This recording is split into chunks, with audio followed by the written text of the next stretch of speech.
Well, 318 comes out, not the best release, but everyone's kind of covered this and talked about this. It really, there's nothing really more to add to the topic.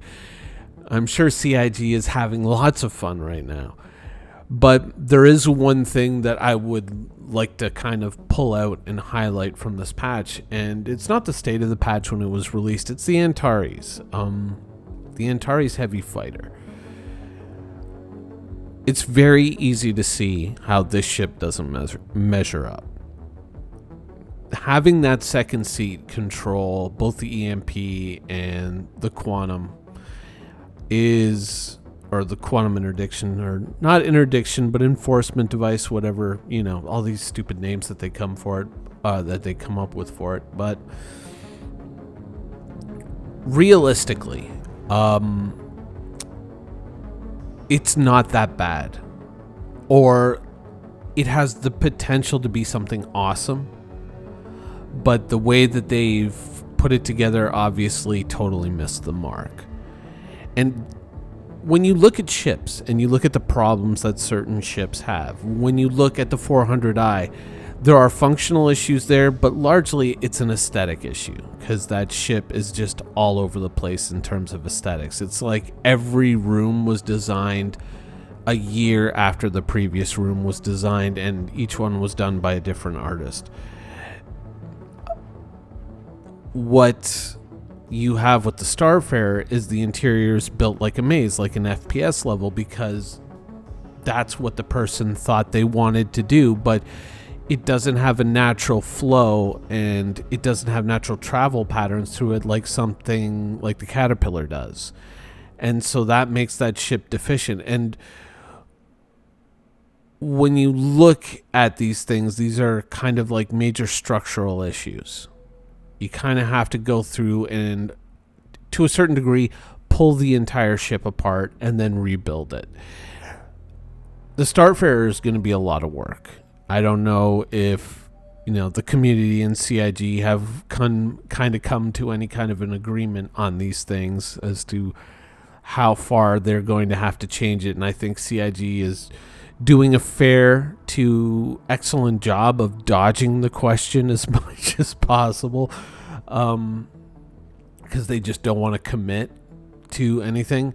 But honestly, I think that when you look at something like the Antares can be viewed as a total failure, or it can be viewed as an opportunity. Now, first things first, to make it an opportunity, CIG has to step up to the plate and not just say, oh, well, it is less than optimal, but they have to fully own this one and they have to get on top of it. Because this could open a door to that backseat gameplay, that engineering gameplay that CIG has been talking about and hyping up and trying to get people on board with. They can turn that into something truly amazing. If you have somebody in the backseat and you say quantum device, EMP, that's all you're doing, that's a complete waste of that second seat. That those controls, as they've got it set up right now, there's no point. There's absolutely no point. But what if we gave that person control of missiles? A bit of an improvement, a bit. But why don't we take it further? Why don't we look at the problems that a lot of us kind of encounter when we're flying ships, which is, okay, but I got to manage my shields. And for myself, oftentimes I find myself almost ignoring the power triangle. Now, I do a lot of PvE, so it doesn't really impact me that much. But what we need to do is we need to look at these systems and say, you know what, we have to make it more valuable to have somebody else on that. We have to make room for reactive and situational gameplay for someone there, not just say, oh, give me full power to guns, oh, give me full power to engines. But you need to evolve that space to where it can be an expression of skill. For the person who doesn't want to fly, for the person who doesn't want to go out and buy the whole dual joystick or HOTAS setup, for the person who is probably going to be better at managing a ship's systems than flying the ship. You need to grow that space for that player to excel. Yeah, you can make a video and you can, talk about it. And this is what we're scribbling on napkins at the pub in between days at work. But you actually have to push, you have to move that ball down the field, period. You have to start making it worthwhile. Like, let's say you have somebody in that seat. Maybe you're just by having them there, your coolers are 10% more efficient, or you're able to squeeze by playing something of a mini game. You're able to squeeze more power out of the reactor. Guns recharge faster. Engines or maneuvering thrusters are a little bit stronger. You're a little bit less likely to overheat. Things like that. But they have to be not something that just you can stick a dead person in there or a dead account and they just kind of just exist there and you get all these bonuses. It has to be actively managed. It has to be something that they're touching base with. And at the same time, for the people who don't have a friend, that they can stick an NPC in there and they'll get you most of the way on certain things. We have to open up that space. And it's not so much about making a video and saying, oh, you're going to run around and, if a coolant's cooled off or a component's cooled off too much, you're going to use your flamethrower, you're going to use your fire extinguisher to manipulate the temperature, or you're going to go in and you're going to do precise little cuts to, remove a component and add another component in and things like that. When you think about how ships manage gravity and how if you're not at a control station, you oftentimes can get mashed into the floor when a ship's maneuvering, I think that we need to look at the fact that the idea of somebody running around inside of a large ship just really doesn't seem all that viable right now. What would be, I think, the better area to explore is the idea of rerouting power and things like that, and giving people a mini game to work on where it's like, oh, this power conduit has failed, or we're going to reroute this power through these two subsystems, so it's going to spread out the heat generation and make this item run more efficiently. We have to look at things like this, and we can't just keep coming up with stupid ideas like running around repairing your ship with a flamethrower. It's not even funny in an absurd sense. It's just stupid. And this is, let's throw some dumb ideas out there and make a video out of it. We need to look at this space.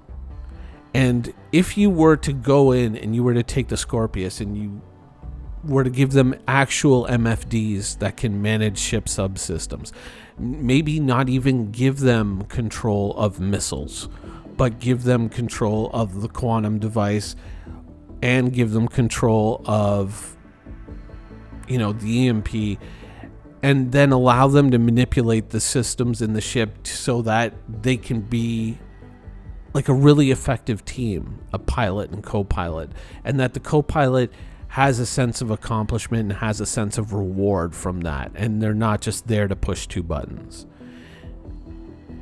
Very minor changes to the ship, but more or less we have to address the problem with engineering gameplay in Star Citizen and the fact that it's utterly non-existent, because that could totally save the Scorpius, and it could make a lot of ships, a lot of multi-crew ships, a lot better. And it doesn't have to involve running around inside the ship all the time manipulating systems. And what it can involve is just working at your engineering station and rerouting power or altering the balance of cooling from one system to another so that you can run a system overclocked, whereas another system you have to dial it down to make that space for, extra cooling to be kind of routed to this other system. That's the space that we really need to grow in. And that's the space that this game is begging for and desperately needs. That's the depth of gameplay that we need. And unfortunately, CIG seems to be just kind of, just throwing the lamest passes, they're just flopping all over the place, just throwing anything at the wall to see what sticks. And the Antares is kind of an example of that, because giving an EMP or an interdiction device to a Scorpius was kind of a slam dunk. In a lot of our eyes, it was an easy win for CIG, an easy way to make money, but then they implemented it in the stupidest way possible. And it left a lot of us kind of scratching our heads. And it really kind of highlights the fact that we need a lot of these systems need to be kind of developed and fleshed out. We are at that point, where we have to kind of look at things like engineering and take it to the next level, even if it's a quote unquote tier 0 implementation. We have to add a lot of depth there. We really do. And the first place that we should look is through the control panels. And they'll say, oh, well, we got to design a whole new UI. Yes and no, because you can slap a UI together that kind of gets you there fairly quickly. It doesn't have to be the gold standard, absolute finished product. That's, I think, one of the biggest humps that CIG has to get over when they talk about all these systems and they talk about what this ship will be able to do once this is implemented, what that ship will be able to do, is all of it always ends up getting blocked behind the problem of, well, we don't have somebody to do the UI. And that's really the biggest problem, is that these systems just never get off the ground. Thank you for watching. So if you want to keep up with the latest and greatest in Star Citizen and Squadron 42's development, please follow us on our social media channels. See you soon.